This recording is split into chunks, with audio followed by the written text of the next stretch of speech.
right. Well, welcome everyone.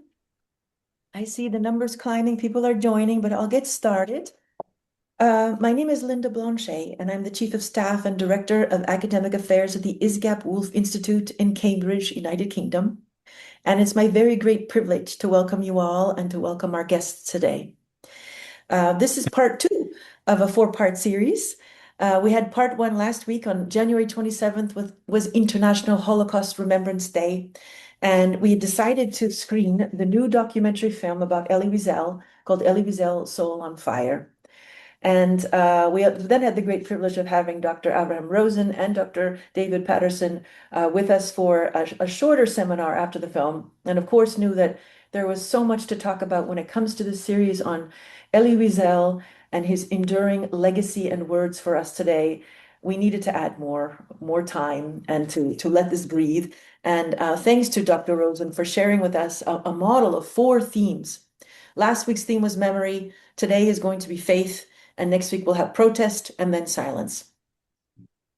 So the flow for today is I'm going to just introduce our speakers, and then we'll have an exchange, a presentation by Dr. Patterson for about 40 minutes, and Dr. Rosen will respond for about 20, and then we'll have a good half an hour for Q&A.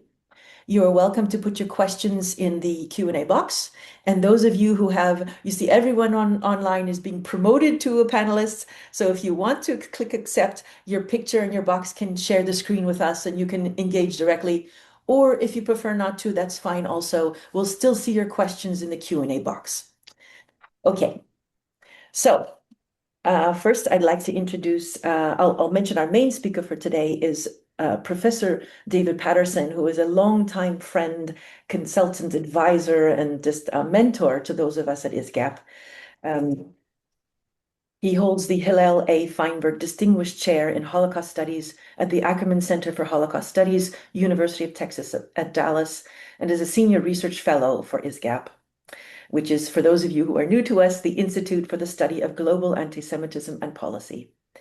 He has lectured at universities on 6 continents and throughout the United States. A winner of the National Jewish Book Award, the Koret Jewish Book Award, the Hadassah Myrtle Wreath Award, and the Holocaust Scholars Conference Eternal Flame Award. He has published more than 40 books and more than 250 articles, essays, and book chapters on anti-Semitism, the Holocaust, and Jewish studies. His most recent books are 26 Questions Along the Path to Wisdom, Redemptive Anti-Semitism After 10/7, 18 Words to Sustain a Life, Judaism, Anti-Semitism, Holocaust, Making the Connections, A Genealogy of Evil, Anti-Semitism from Nazism to Islamic Jihad, The Holocaust and the Non-Representable, Anti-Semitism and its Metaphysical Origins, and Portraits, Elie Wiesel's Hasidic Legacy. So you get the picture. We have quite a master with us today. And he's going to be joined by our discussant, Dr. Avraham Rosen, who is a wonderful consultant to us on this very series. And we're so grateful that you were able to participate with us on this. And we hope to do more with you. To say a little bit about Dr. Rosen, who I'll then turn it to, he is the Senior Advisor, Archives and Legacy for the Elie Wiesel Foundation for Humanity. He was also a close student of Professor Wiesel for almost 40 years. Dr. Rosen is a scholar of his life and teachings, including editor of 5 books, author of essays and articles, collaborator on conferences and seminars, and a project scholar and curator of the 92nd Street Y Wiesel Living Archive. And you'll find that if you registered for the courses, all of these seminars are accompanied by a video of Dr. Wiesel giving a lecture on this theme, which was curated by Dr. Rosen. So look out for that in your emails too. And Dr. Rosen also is the author of or editor of 14 books on Holocaust literature, testimony, history, including the Holocaust's Jewish Calendars, which was awarded the 2020 Yad Vashem International Prize for Holocaust Research. He lives in Jerusalem with his wife, children, and grandchildren. Welcome, Dr. Rosen. I'm going to turn it over to you to say some words before you introduce Dr. Patterson. Thank you so much. Very briefly, welcome to all. Last week we began this series that focuses on faith, protest, and silence. Professor Wiesel, in his 1991 lecture, The Relevance of Hasidism Today, said, since I began writing, I was haunted by three themes, three mysteries: faith, protest, and silence, all surrounded by a kind of religious imagination and all penetrated by a thirst for understanding what cannot be explained, penetrated by a thirst for understanding what cannot be explained. So, under the remarkable hosting of the ISGAP, we're attempting to tease out the implications of Professor Wiesel's focus on faith, protest, and silence, adding last week memory, and added to the goodness of doing this in what will be, in some months, the 10th yahrzeit of Professor Wiesel, that tomorrow night, Wednesday night and Thursday, is the yahrzeit, what Professor Wiesel observed as a yahrzeit for his father, Shlomo ben Eliezer Halevi Wiesel. So we trust that our um, efforts will be a tribute to him, to the Wiesel family, and that we together will attempt to bring a further ascent of the soul of this great individual and the family connected to him. So it's my great privilege to then turn the floor over to Professor Patterson, a good, uh, beloved friend for many years, who will speak on faith, uh, Professor Wiesel, and faith at the intersection of hope and desperation. Professor Patterson. Thank you. Thank you, Dr. Rosen. Thank you, Linda. And thank you all for being here. I welcome you all. I welcome my students among you. Uh, in his book, Open Heart, which was published in English in 2012, Elie Wiesel relates a tale. It's from the time of the Shoah, but it happened before the Hungarian Jews had heard of places like Auschwitz or Treblinka. It's about the nephew of the Vizhnitzer Rebbe, the Rabbi Vizhnitz. Professor Wiesel identified as a Vizhnitzer Hasid throughout his entire life. He describes the nephew as a small, skinny, melancholic young man who seemed locked in his solitude and whose lips never stopped moving as he prayed in silence. Having escaped from a ghetto in Poland, the young man stirred the curiosity of other students in the Vizhnitzer house of study, but when they asked him what had happened to him, he refused to answer. Finally, he gave in to their pleading and said, "Fine, I'll tell you." But instead of telling his story, the rabbi's nephew began to sing a nigun, a Hasidic melody of Ani Ma'amin, the 12th of the 13 principles of faith of Maimonides, which Wiesel describes as a song of deep and gracious beauty. It's Ani Ma'amin, Be'emunah Shlema B'viat HaMashiach, Af al pi she'yitmameach, Im kol zeh, Achakeh lo b'kol yom sheyavo. I believe with complete faith in the coming of the Messiah, though he may tarry. Im kol zeh, with all of this, despite everything, no matter what, I shall await his coming every day. Ani ma'amin be'emunah shlema im kol zeh. That's what happened to the small melancholic Jew who somehow escaped from a ghetto in Poland. Wiesel says it was the most beautiful, most moving nigun I had ever heard. He added nothing. For him, the song said it all. Shall I, Wiesel asked, shall I be able to sing up above? Shall I too be able to intone this nigun that contains all I have tried to express in my writings? The song, Professor Wiesel says, speaks of a secret hope without which life would become a handful of dust or a handful of ashes. The Shoah has forever altered the meaning of Ani Ma'amin, by which we affirm our faith in the coming of the Messiah, Im Kol Zeh, despite everything that has happened. It's an affirmation that recurs throughout the life and the works of Elie Wiesel. Okay?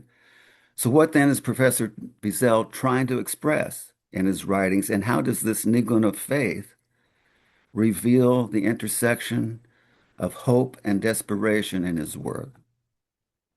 Now, the word for faith in Hebrew is emunah. I believe be'emunah shlema, with complete faith in the coming of the Messiah. I believe with a whole faith, shlema, a faith without which I am not whole. And not only shall I await his coming, but I shall expect it, which is another meaning of achake. I shall expect it, as if the Messiah might be revealed at any moment, this instant, with the performance of this mitzvah.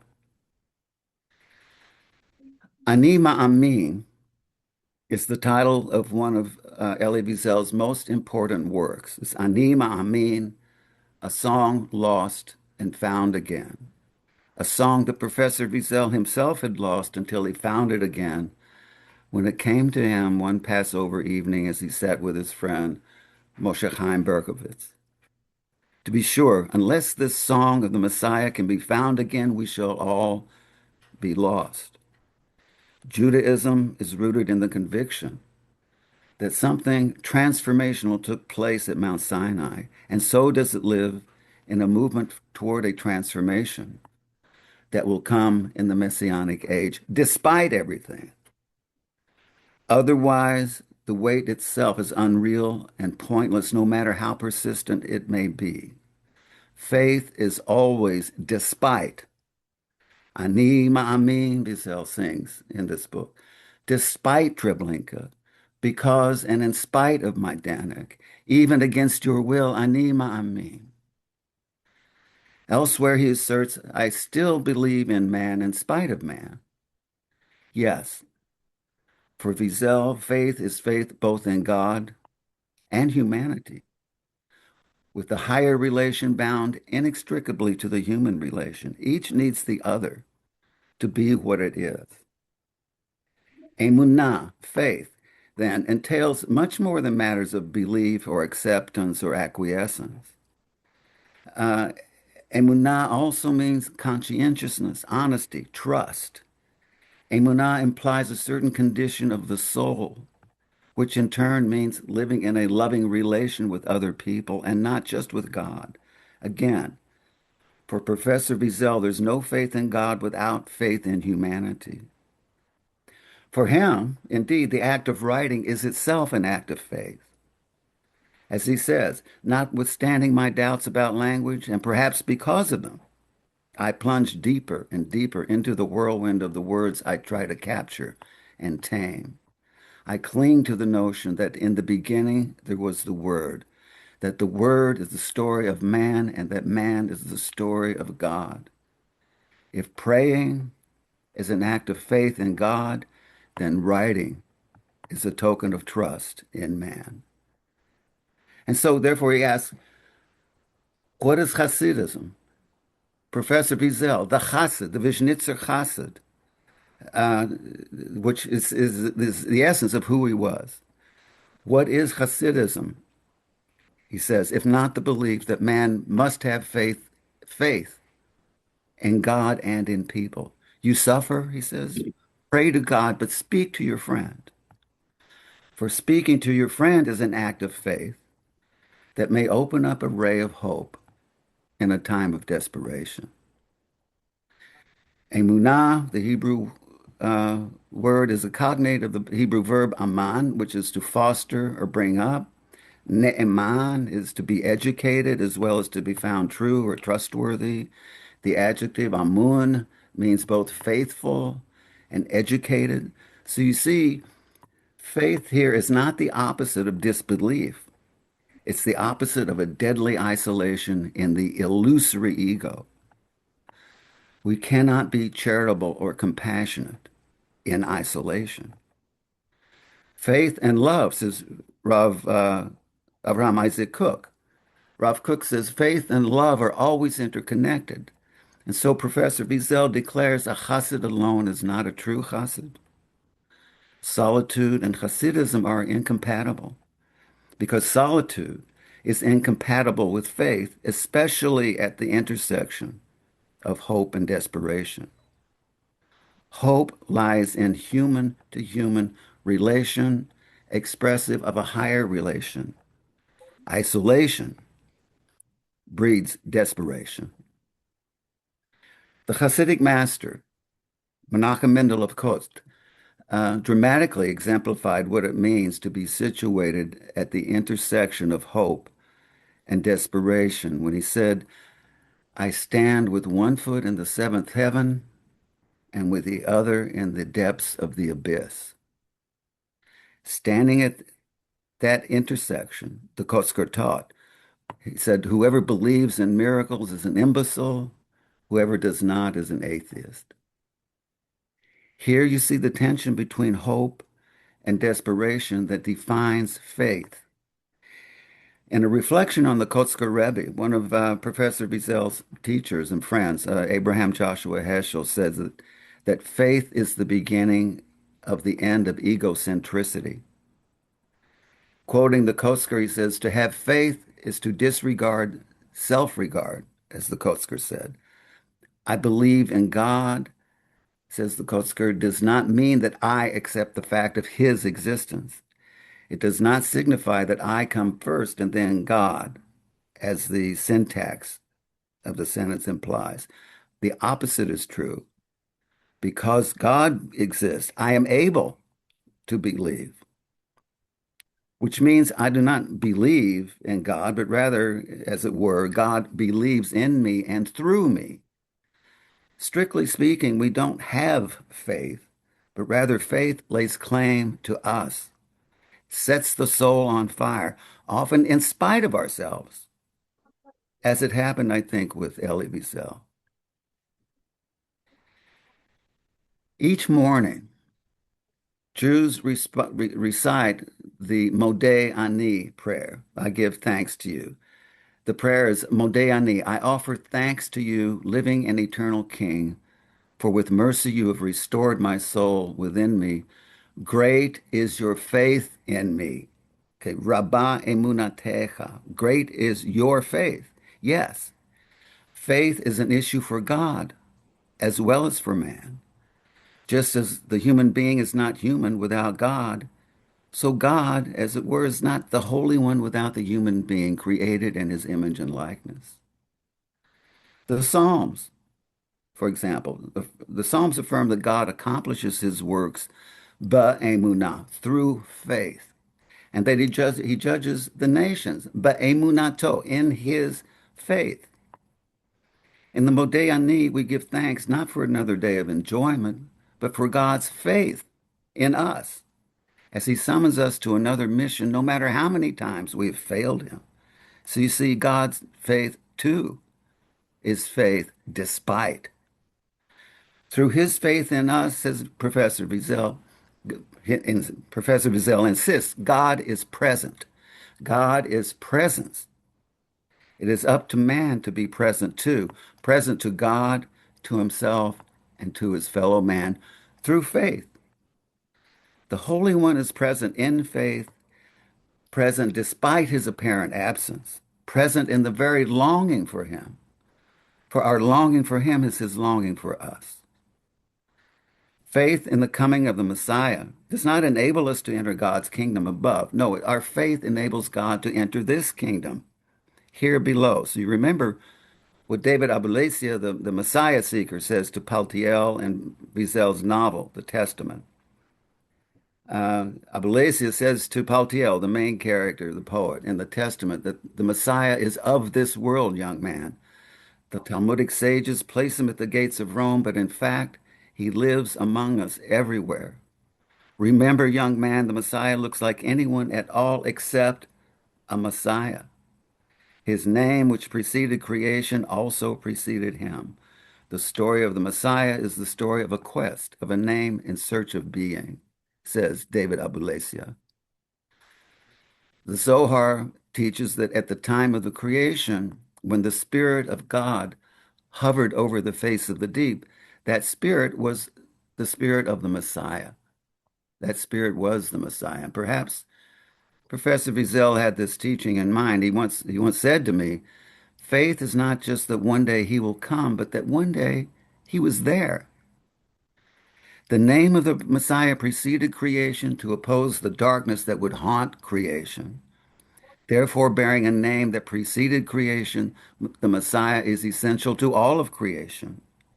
His is a name in search of man, as well as a man in search of a name, present in every generation, often disguised as a beggar, a leper, or an orphan, or as an old man, a child, or a madman. The three characters who, as Professor Wiesel once told me, form the foundation of all of his novels.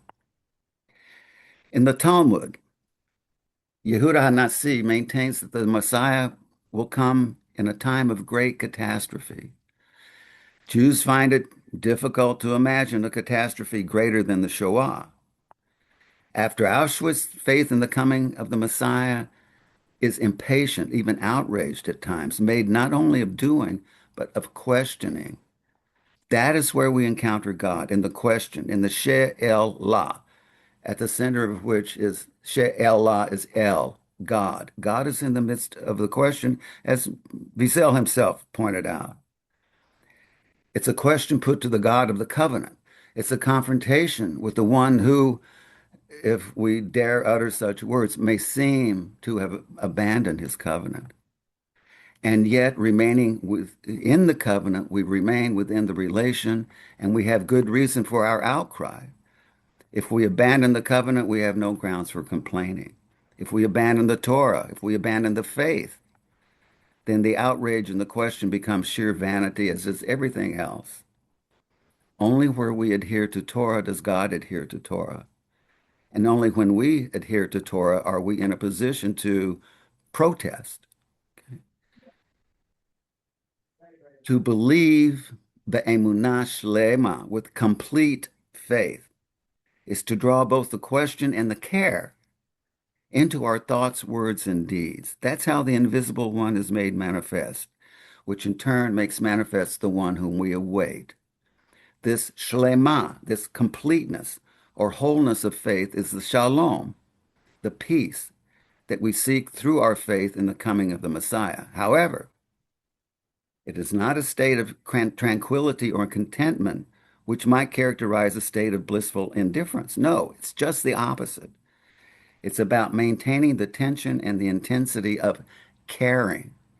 Faith is manifest in a certain strife of the spirit, a certain wounding without which we're not whole. Faith is the opposite of indifference. Professor Wiesel's life and work attest to this truth. In the afterword of the Shoah, we bear a new wound as the sign of the covenant, without which we have neither peace nor wholeness. For Wiesel, it's a wound that remains open, like an open heart, until the coming of the Messiah. The affirmation of Ani Ma'amin is an affirmation not only of faith in the coming of the Messiah, but also of my responsibility for bringing him. I believe in the coming of the Messiah and that I am the one chosen to hasten his coming. If, as Wiesel says, there's a time when a tzaddik must assume responsibility for the Messiah's not coming, such a time comes for each of us at every instant. For the tzaddik does not assume our responsibility, he announces it. Emmanuel Levinas, whom Professor Wiesel knew, who also, like Professor Wiesel, studied with the mysterious Mordechai Shoshani, he says that in concrete terms, this responsibility, this means that each person acts as though he were the Messiah. Messianism is not, therefore, the certainty of the coming of a man who stops history. It is in my power to bear the suffering of all. It is the moment when I recognize this power and my universal responsibility. So we recall the teaching of the Maggid of Mezrich. Whatever the event, you are its origin. It is through you, through your will, that God manifests himself. If, as Gregor's father tells him in Wiesel's novel, The Gates of the Forest, he tells him the Messiah is that which makes man more human, which stretches his soul toward others, then the Messiah summons us to an infinite responsibility to and for the other human being. Because that responsibility is infinite, the Messiah is the one who is forever yet to come. And yet, we wait and work for his coming. Both the Messiah and the faith in his coming abide in this, and yet. And yet is the phrase that belongs to faith. And yet, says Wiesel, those are my two favorite words. These two words form the intersection of hope and despair that belongs to faith. To be Jewish, Wiesel relates a tale, a teaching from Pinchas, Rabbi Pinchas of Koretz. To be Jewish is to link one's fate to that of the Messiah, to all, the fate of all who are waiting for the Messiah. In the Ani Ma'amin that defines his work, Wiesel links his fate, to the calling of the Messiah. One of the characters, he once said, one of the characters who has been present in all of my writings is the Messiah. And who is the Messiah? What is the Messiah? He said, if not the embodiment of eternity in the present, the embodiment of eternity in the future. He is waiting for us. He is waiting for us as long as we are waiting for him. The Talmud teaches that there are two times destined for the coming of the Messiah, now and the appointed time. For me, now is the appointed time to act for the sake of another and thus to hasten the coming of the Messiah. If everything is in God's hands except the fear of heaven, as it is written, then the advent of the Messiah is in the hands of humanity, in my trembling hands. According to the Hasidic masters Tzadok HaKohen and the Stretiner Rebbe, within each of us there burns a spark. There burns a spark of the Messiah, so that the soul of the Messiah remains somehow incomplete until we join our soul to his. The faith that ignites our soul and sets it on fire is the spark of the soul of the Messiah. In the Gates of the Forest, again, the main character, Gregor, he realizes that the Messiah isn't one man, he's all men. As long as there are men, there will be a Messiah. As long as there are men, I would say, there abides the possibility of each of us answering, here I am for you, to the other human being, which is the only way we can answer to the Holy One.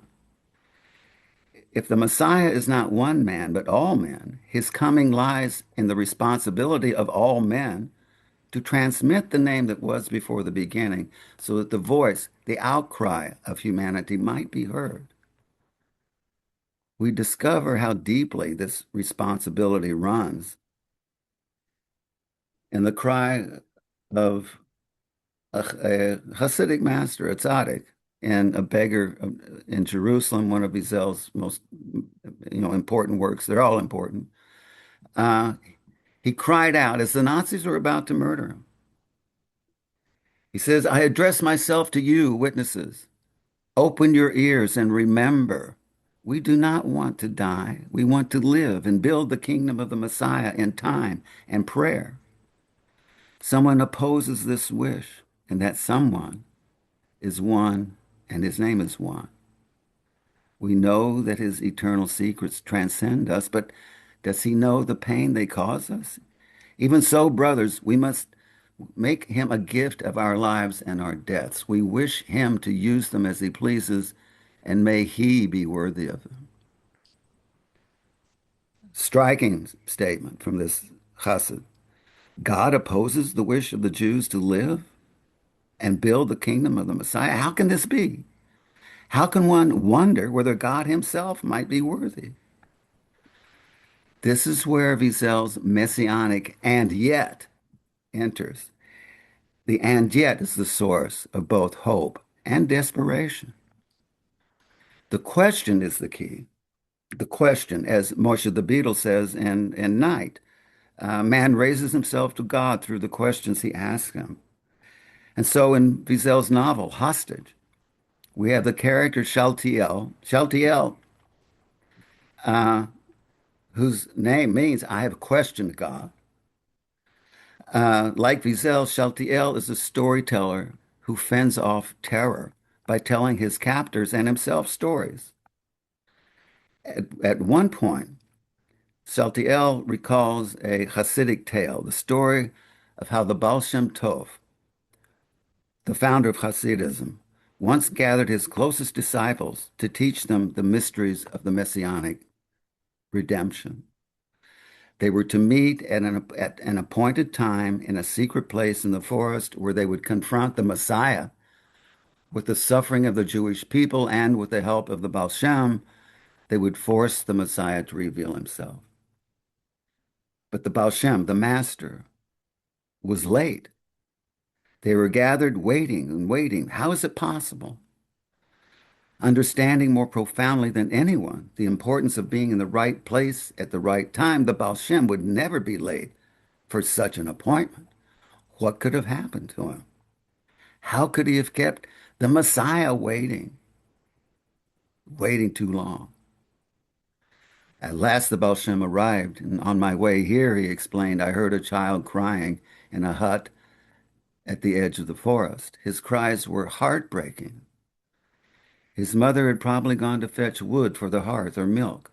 So, brothers and friends, he said, I couldn't help opening the door to the hut, stepping inside, looking at the baby in his shabby cradle. I sang a lullaby for him and consoled him. Do you understand? When a child cries like this, the Messiah can and must wait. The question is, do we understand? Yes, there are times when the Messiah must wait for us, no matter how long we may tarry. In Wiesel's novel, The Oath, a beggar declares that God lives only as he is lived, saying you must live him, not study him in books between four walls. And just so, the Messiah must be lived in faith and not just awaited, lived through faith, as the prophet Habakkuk says, saying the righteous shall live by faith and through faith, and thereby bring faith alive. Through faith, we don't just believe, we anticipate, achake, the manifestation of the Messiah. Faith then is not in time. Rather, time is in faith and unfolds through faith.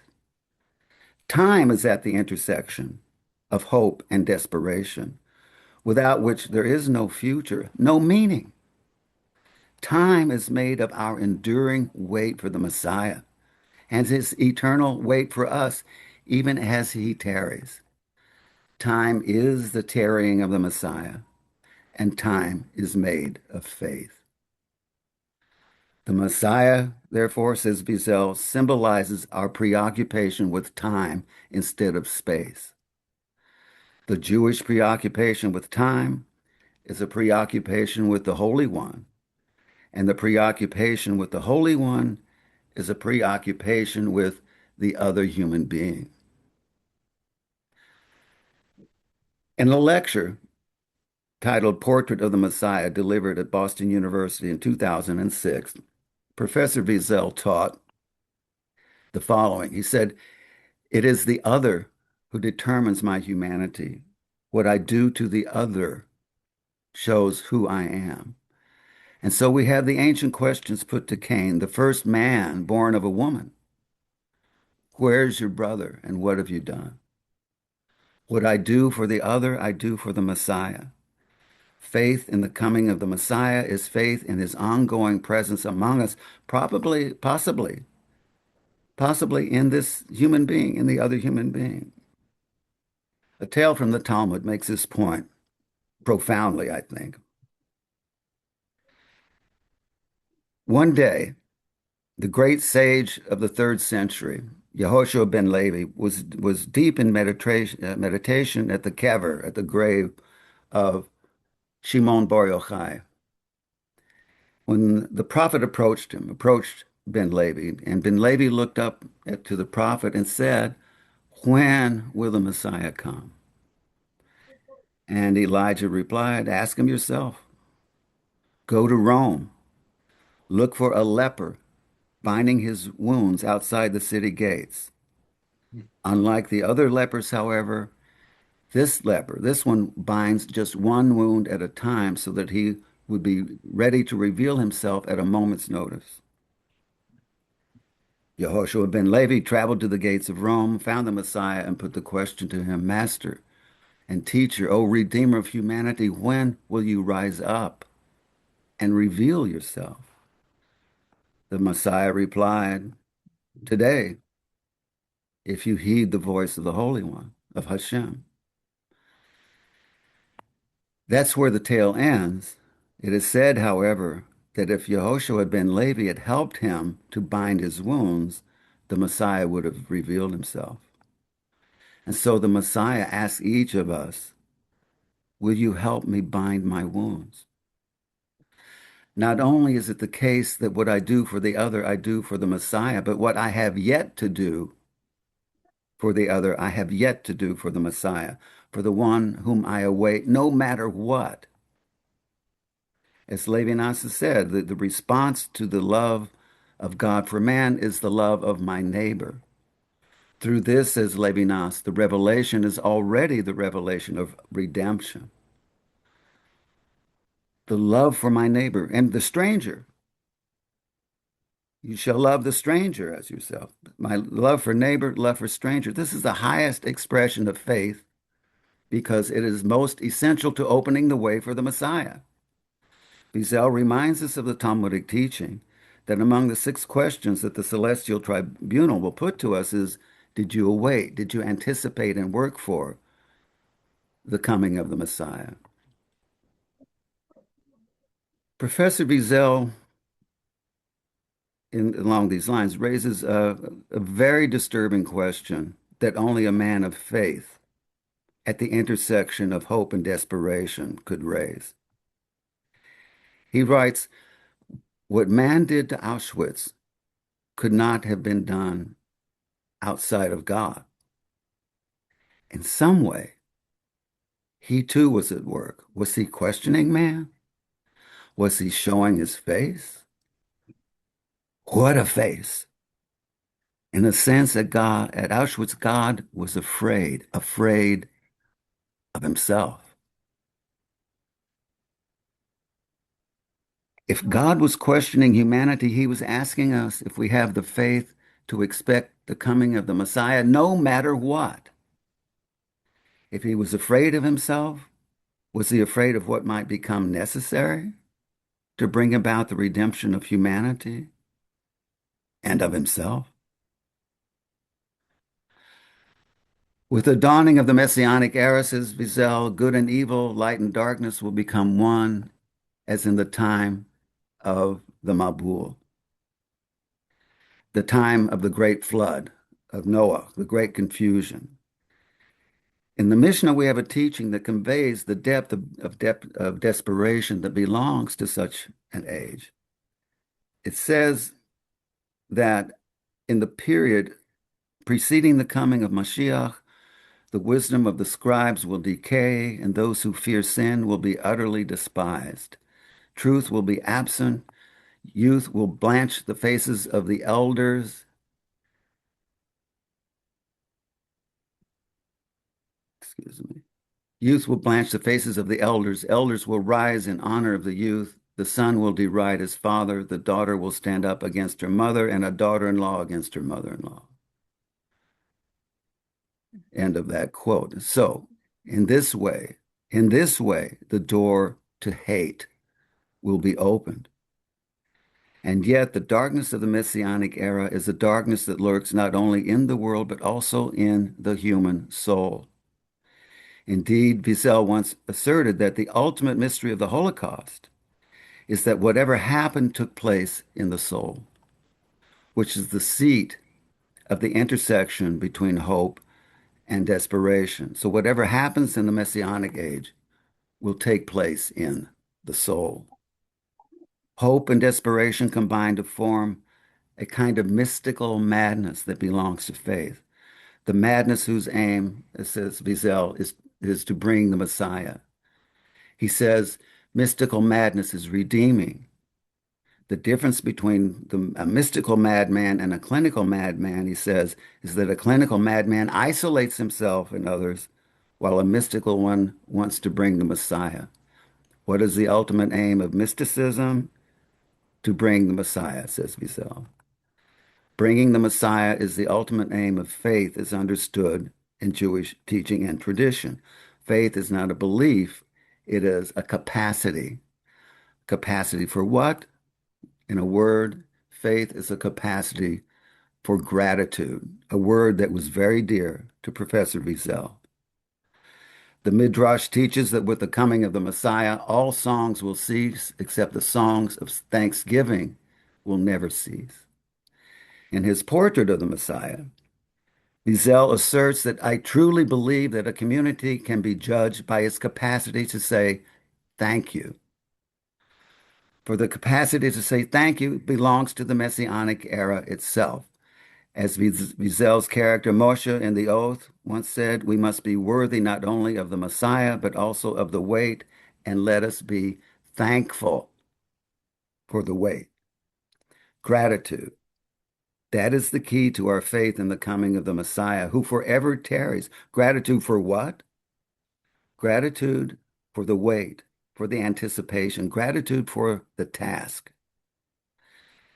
In the gates of the forest, the Rebbe declares that a man who is put to the trial must give triple thanks to the Almighty. First, for giving him strength to endure. Second, for bringing the trial to an end. Third, for the trial itself. Each day brings its own trials, large and small. In the moment, again, when we transition from day to night, from lying down to rising up, from dream to reality, this is the moment when gratitude is most crucial. And so, as soon as we can say anything in the morning, we say, thank you. And each thank you hastens the coming of the Messiah. In A Beggar in Jerusalem, Wiesel writes a tale about concerning three patriarchs. The three patriarchs came before the celestial court and reported to God that everything is in place and ready for the coming of the Messiah. The heavenly hosts have gathered and they're celebrating, whereupon God asks, so where's the Messiah? Why isn't he here taking part in the festivities? The angel Michael announced the Messiah has disappeared. God demanded that the Messiah be found and brought before him immediately, and they found the Messiah, brought him before the Holy One, and the Holy One asked the Messiah, where have you been? The Messiah answered he had been in Jerusalem. He explained that he had decided to stay with God's people rather than join in the heavenly festivities. I had to join them, you see. I had to be one of them. Their will was stronger than mine, stronger than yours, he said to God, and so was their love. You see, they were 6 million. In this tale, we see faith at the intersection of hope and desperation. For in this tale, we see why the Messiah might tarry. Why we see that if faith summons us to wait no matter what, it summons us to be grateful no matter what. Why then is gratitude so decisive for Professor Wiesel? Because gratitude is essential to community, community is essential to testimony, and testimony is essential to faith. It is a gratitude for being summoned to the testimony and the faith that hastens the coming of the Messiah. To be sure, a Jew, a Yehudi, is literally one who is grateful. Our prayers lie at the core of our identity, and at the core of our prayers is gratitude. Each day we begin our prayers with the word hodu, which means praise, yes, but it also means thanksgiving. If a community is judged by its capacity to say thank you, as Professor Wiesel says, it's judged by its capacity to pray. Indeed, Wiesel once said to me that the most fearsome omen that casts its shadow over our world in our time is the loss of a capacity for prayer. A Jew, however, is not only a Yehudi. Another name that attaches to a Jew is both as an individual and a people, is Yisrael, one who strives and struggles with God. The name conferred upon Jacob as he wrestled with the mysterious stranger at Peniel.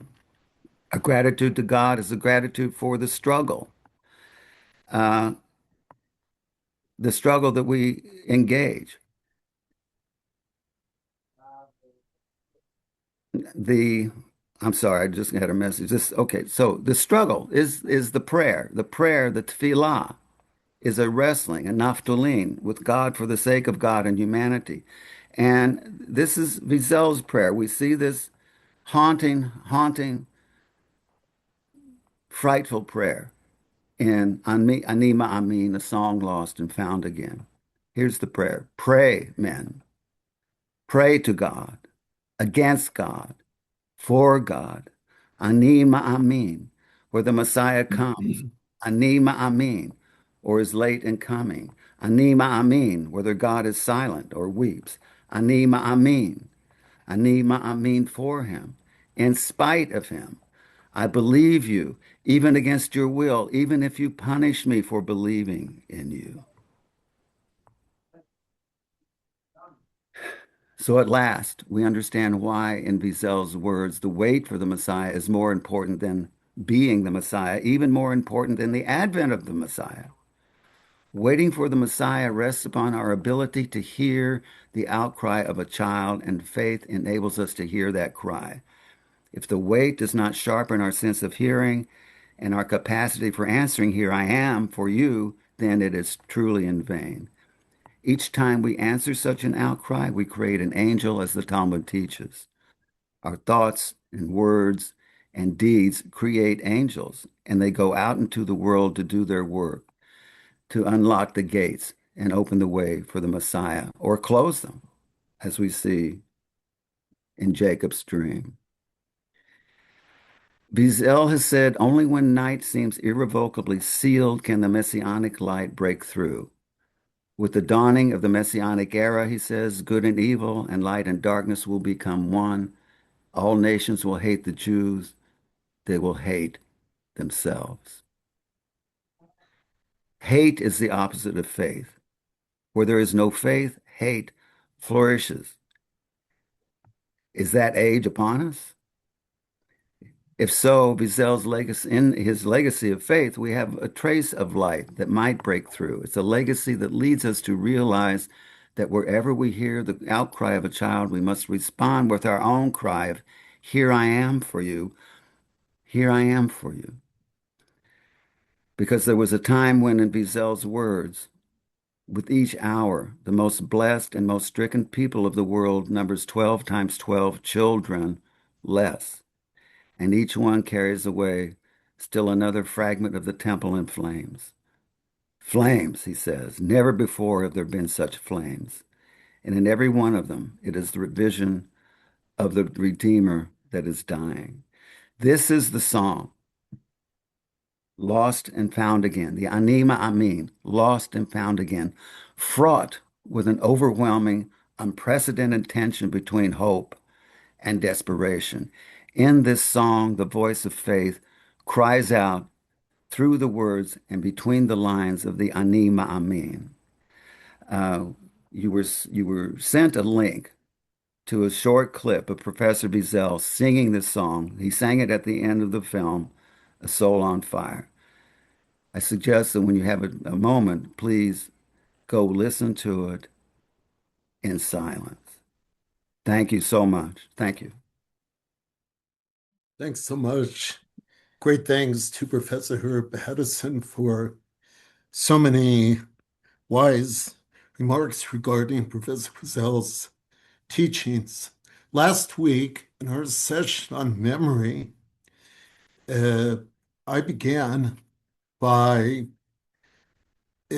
quoting the first lines of Professor Wiesel's Nobel lecture that he gave on December 11th, 1986, and I'll repeat them again now. Ani Mamin, I believe. I believe in the coming of the Messiah.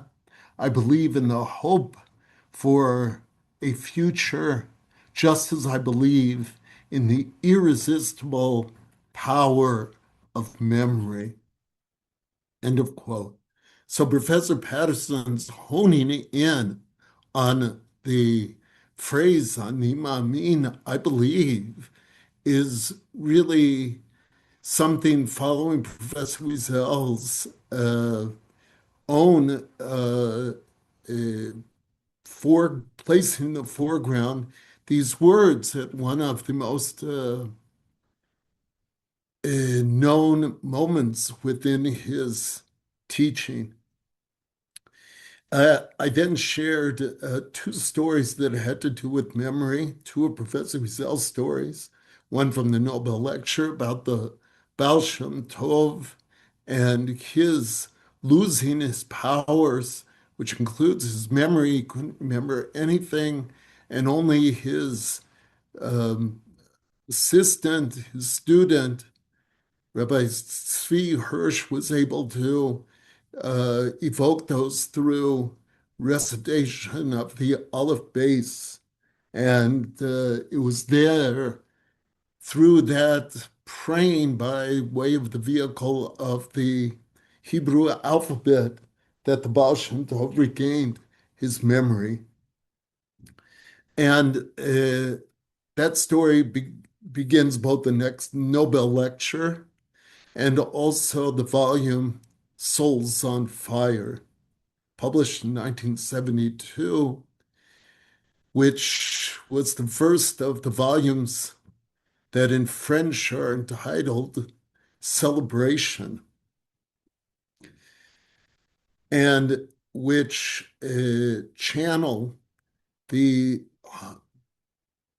188 presentations that Professor Wiesel gave at the 92nd Street Y between 1967 and 2014, channeled them into book form.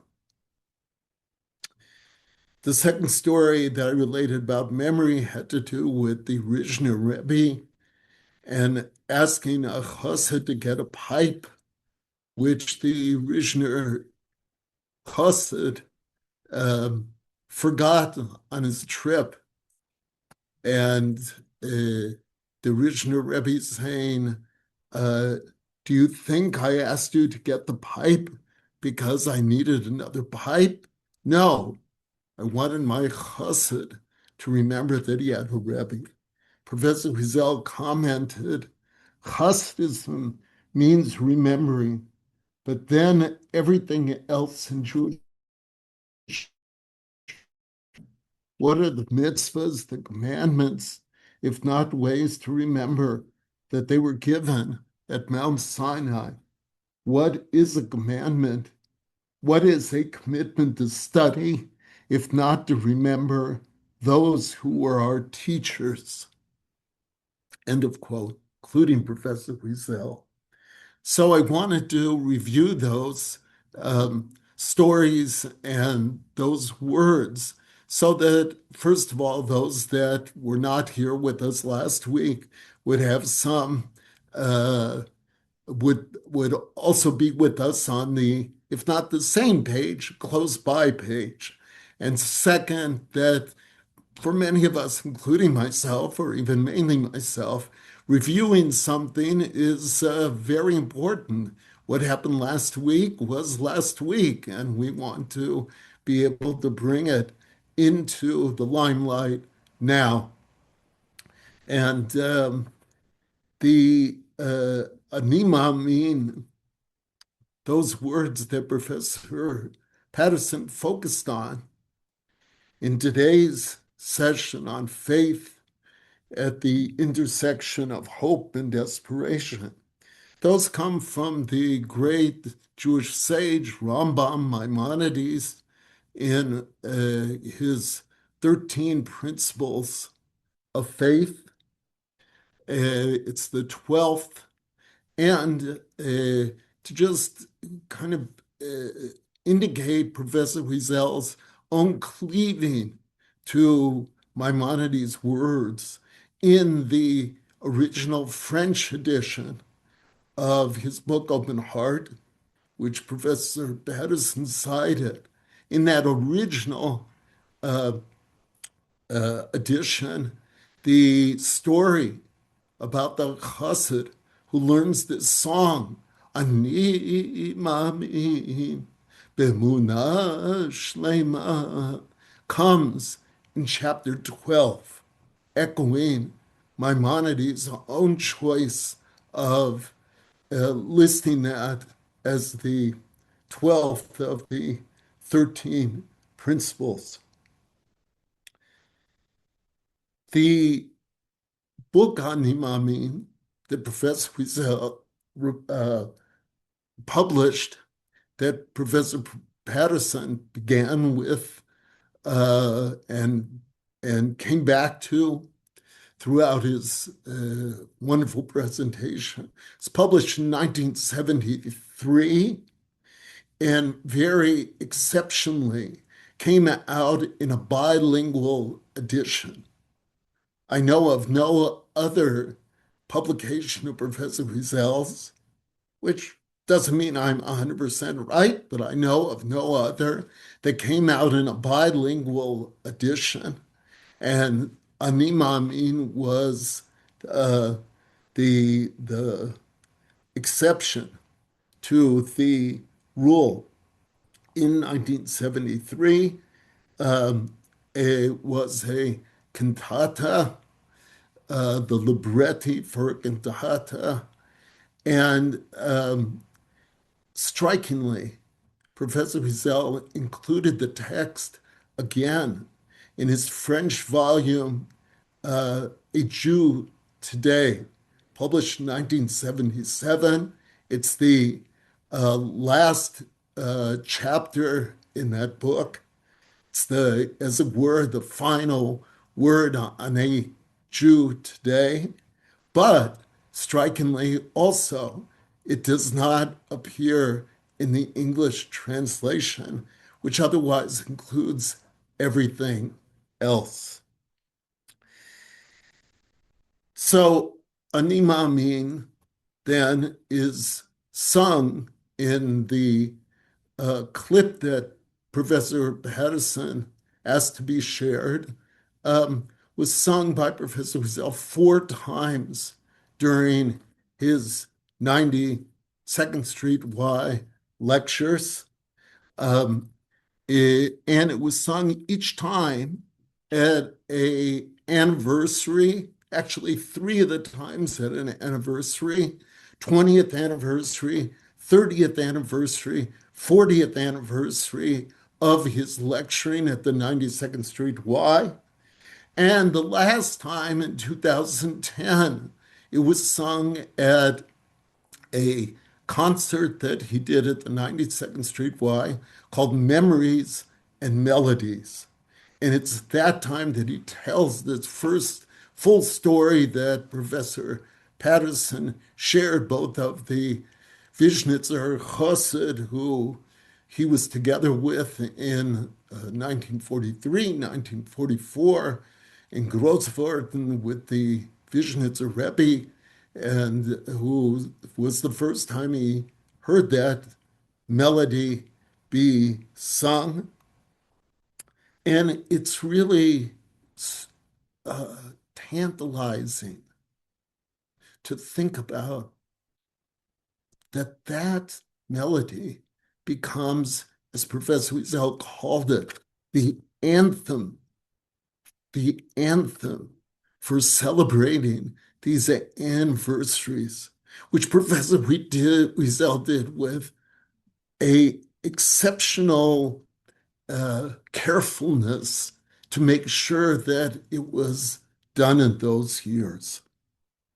The first time it was done when he premiered the text of another cantata, libretti for cantata, in 1986 called A Song for Hope, Song for Hope, that commemorated the 20th anniversary of the lectures at the 92nd Street Y.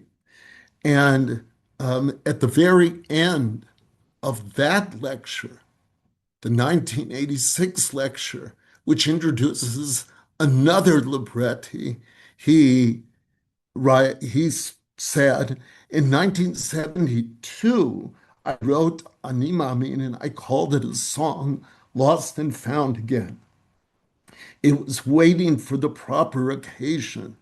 First, for my son's bar mitzvah last year, and then it was waiting for the 20th anniversary. So maybe the surprise will be that he had mentioned at the beginning, I will sing it for you. And he did. And that was the first public airing of that melody, the story of which is layered with a extraordinary sense of the prescience of a song. This song, those words, being able to bear the entire weight of testimony about the Holocaust from within the Holocaust. And that became an anthem. And just to conclude my remarks, because I want to open the floor, Ani Maamin was one of the vehicles for Professor Wiesel articulating his views of faith, which were profound and fervent. But there were others. And along with this lecture, there's listed his 92nd Street Y lecture of April 2000 called Faith. It was exceptional in so many ways, most of all because it was the fourth part of a series of lectures that he gave from the fall of 1999 through the spring of 2000 that began with darkness, then struggle, then meaning, and then faith. No other time during the 47 years that he lectured at the Y was this focus on a theme, and certainly not a four-part series, brought to the fore. Most of the time, as we talked more at length last time, his lectures were on Bible, Talmud, and Hasidism, the personages, sages, and masters. But here, not. And in that lecture on faith, he ends with what I will end with because I want to bring in a story, and it's full glamour.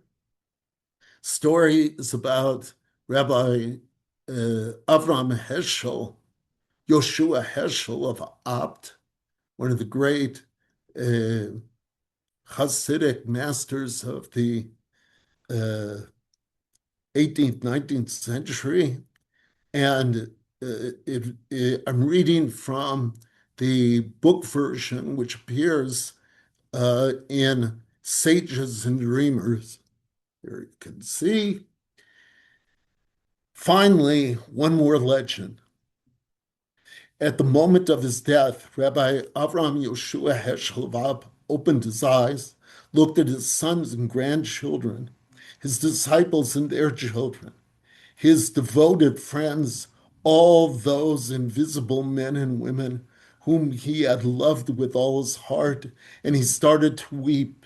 He was gripped by compassion for each one of them and for all of them together as he murmured, and the Messiah, the Redeemer, who is still not coming. When will he come at last? When? We are waiting for him. We are waiting, and he is late in coming. Why? He stopped to catch his breath and then continued in an infinitely sorrowful voice. I remember when Rabbi Levi Yitzhak Berdichev left this world. He promised that he would go to see all our saintly ancestors. He would beg them to do something. He would not leave them in peace until the Messiah would come to save his people. But the angels deceived him. They lifted him up from sphere to sphere, ever higher, from sanctuary to sanctuary, revealing to him truths that were both ancient and unheard of, lights which were clear and dark at the same time. In his delirium and his ecstasy, he forgot his promise. Yes, too bad for us. The rabbi of Berditchev forgot his promise. But I won't forget. I swear to you, I shall not forget. And Professor Wiesel ends by saying, I am thinking of this last lesson. And he he says that um, then did it seems that the Abder Rebbe, Rabbi Avraham Yeshua Heschel did not keep his promise. And he ends there in his lecture by saying, and have I kept my promise? But in the book version that I'm reading, he modifies it a bit to say, now we ask ourselves, have we kept our promise? And so it really is Professor Patterson's doing that we are equipped now better to hopefully be able to keep our promise when our time comes. Thank you.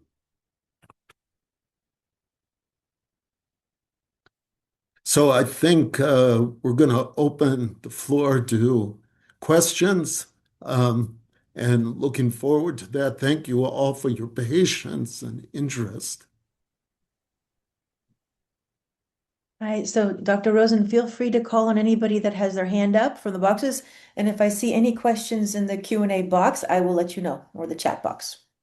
Okay. I see a Uh, hand up. I see Dr. yes, Stephen Samuels up there. good. Thanks Stephen, very much. please. Always fun to ask the first question. Thank you so much for this. Um, I want to rewind slightly to go back to a word and concept I think is very important that Professor Patterson laid out, which is solitude. And you, I think, traced well solitude's relationship to faith, or in Wiesel's thinking. But I guess I wanted to take the moment to let's see if we can tease it out even further, because it seems to me, in my reading of Professor Wiesel's work, that solitude could almost have been another concept in this series, another kind of framework to hold everything together. And I guess what I'll just say, my own thoughts about this is I think there's something at least paradoxical in Wiesel and solitude. I mean, feeling at least alone and not alone in many many different moments, both in his experiences and his writing and explaining things. So I wondered if either you or I'll open it to both of you, to Dr. Rosa and Professor Patterson, on the importance of solitude in Professor Wiesel's work and what else we might say outside of faith. Thank you. Shall I say something? Yes. Well, um, faith is not in me, but between me. faith in God and faith in my fellow human. It's relational.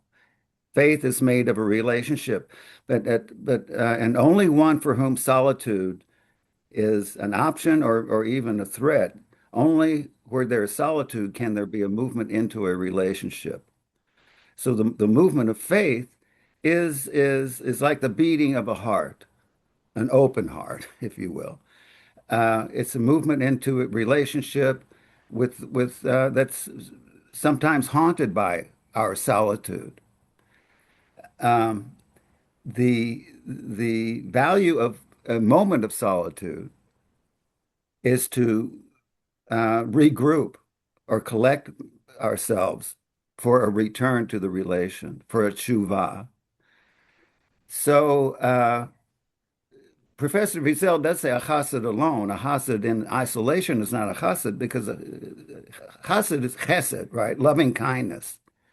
That's in the relationship. Faith is in the relationship. But again, a relationship comes to bear only where solitude is perhaps haunts it, is there as well. Dr. Rosen, go ahead. Great, great question, Stephen. And I think you're right that it could really be one of the themes. Maybe we'll do this again in the future, and that will be highlighted. Professor Wiesel begins his faith lecture that I had referred to with speaking about his being at the uh, Farbrengens, the celebrations of the Lubavitcher Rebbe in Brooklyn. Um, and the way that um, comes, that can be with your question in a number of ways, but the one that comes to mind is that he spoke about himself as arriving in this sea of Hasidim in with long beards and with black hats and black long coats, and he himself was without a beard and wearing a beret and with a long trench coat. And he felt not like a chassid, which he was, but he says more like James Bond.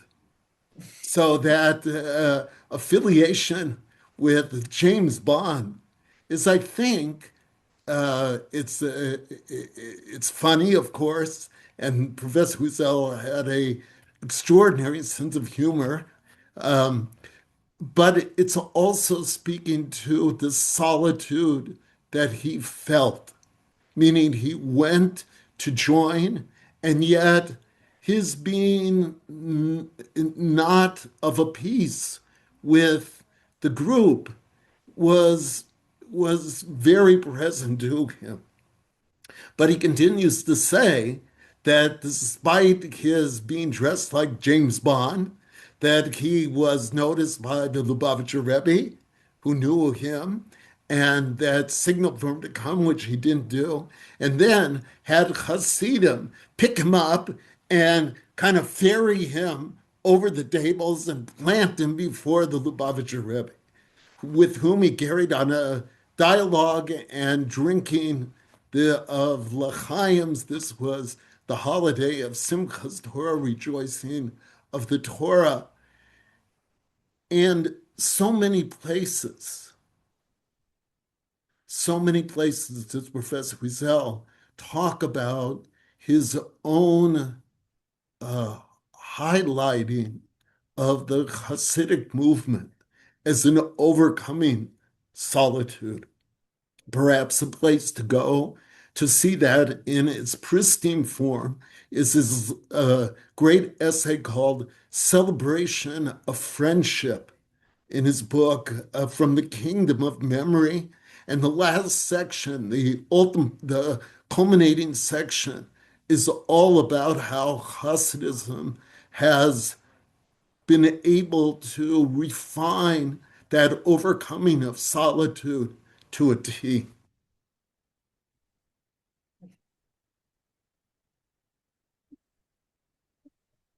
There's, I think, I uh, see. Francois? No? Yeah. Yes, thank you. Thank you for your brilliant lectures, both of you, and very meaningful. And I think we met Dr. Rosen at the Memory Fondation pour la mémoire de la Shoah a long, Yes, long time yes, ago. And yeah, also in Jerusalem, yes. where I still live. Um, and I had the privilege of meeting Elie Wiesel in France and having also a few notes from him, written correspondence. But my question would be about the tension of caring. Obviously, faith being, as Professor David Patterson said, the opposite of indifference, caring, it seems to me, was very central in his life and at Yes. every level. Now, I would like to know whether we could say that at the very source of, let's say, his human rights advocacy, especially the Soviet Jews, there must have been a few things apart from emotion, but could you sort of trace this to faith, gratitude? Everything is really linked. When we feel gratitude, we also want to act for others. So how could you express this in such a way you did so far, that is very clearly? Well, caring lies in connection. Caring is the expression, even the revelation of a connection. Sometimes the caring uh, lays claim to us. We don't decide to care or not to care. With Professor Wiesel, who's talked about someone who cared, but he couldn't do otherwise. He couldn't do otherwise. So caring uh, comes with the realization of a connection, and faith is about, as I said, relationship and connection. It's the connection between the human soul and Hashem, from whom the soul emanates, and the other human being, the Ben Adam, the child of Adam. Each of us is physically and spiritually connected to the other. So faith is more realization than belief. It's more Jacob waking up from his dream and saying, God was here all along. I didn't realize it. And it's that realization comes with caring. When the Baal Shem Tov stopped to comfort a crying child, he he couldn't do otherwise. Caring for the child, and caring a caring that improves our hearing, so that we can say, "Here I am. I'm right here for you. I'm right here. I'm right here." That's ani maamin. Hineni is ani maamin. Here I am for you is I believe with complete faith and I care. So it's troubling. To have faith is to be troubled, and in a good way. To overcome indifference. It's overcoming indifference. This is just my brief thoughts about that. Dr. Rosen, what do you think? Well, first of all, it's a privilege, Francois, to be together again. Thank you for remembering, which I do too. And thank you for your really articulate way of speaking about Professor Wiesel and care and linking it to his other themes. And Stephen, maybe we can, along with solitude, bring care into play there. The In the 92nd Street Wide lectures, there are two lectures that begin with why. One is called Why Pray, which is extraordinary lecture of Professor Wiesel's, which one can imagine, where he details his own itinerary of prayer, daily prayer. And the second is called Why Care? And each of those are, I think, have, if if I may just say quickly, that they are formulated in that way because there's some doubt. There's some sense in which, oh, well, uh, maybe that's not something that I need or something that we're obliged to do. And yet he makes a powerful case for indeed doing that. And the last comment I would make is that tomorrow night, Wednesday night, and Thursday is the yard site of Professor Wiesel's father, the 18th day of Shvat, and Shlomo ben Eliezer Halevi Wiesel Hayad. And Professor Wiesel regularly attributed his own passion of activism to his father's passion of activism, his father's care for other community members, his father's care for itinerant beggars. All of that was really not something that I think Professor Wiesel said over and over again he devised on his own, but rather he was raised with those values uh, to be foremost, uh, to be lived out as he saw that being lived out by his father. So may his father's soul have an ascent, neshama have an aliyah from all that he did and all that we endeavor to do to emulate him. Thanks. I think we have time for one more question. I see. Charlie Rose, I think your hand is up. The question I have is that, first of all, Professor Patterson, you spoke incredibly special. I enjoyed every word you said. Thank you. Thank you. What I'm having trouble with is that there's a part of humanity that is not good. It is evil. It is a part of humanity that we don't address as Jews. We try as Jews to placate it because we believe we can work with them. We can make them like us. We've done this repetitively through the generations. We've done it in almost every part of our history. And the question I have for you is that something that needs to be revised, or is it something that, and I came from a family where we used to say Ani Maamin every night. But I'm not sure, as a child of this process, that I believe that we have recognized the history of what's happened to the Jewish people repetitively and addressed it properly. And I'd love to hear your thoughts on that.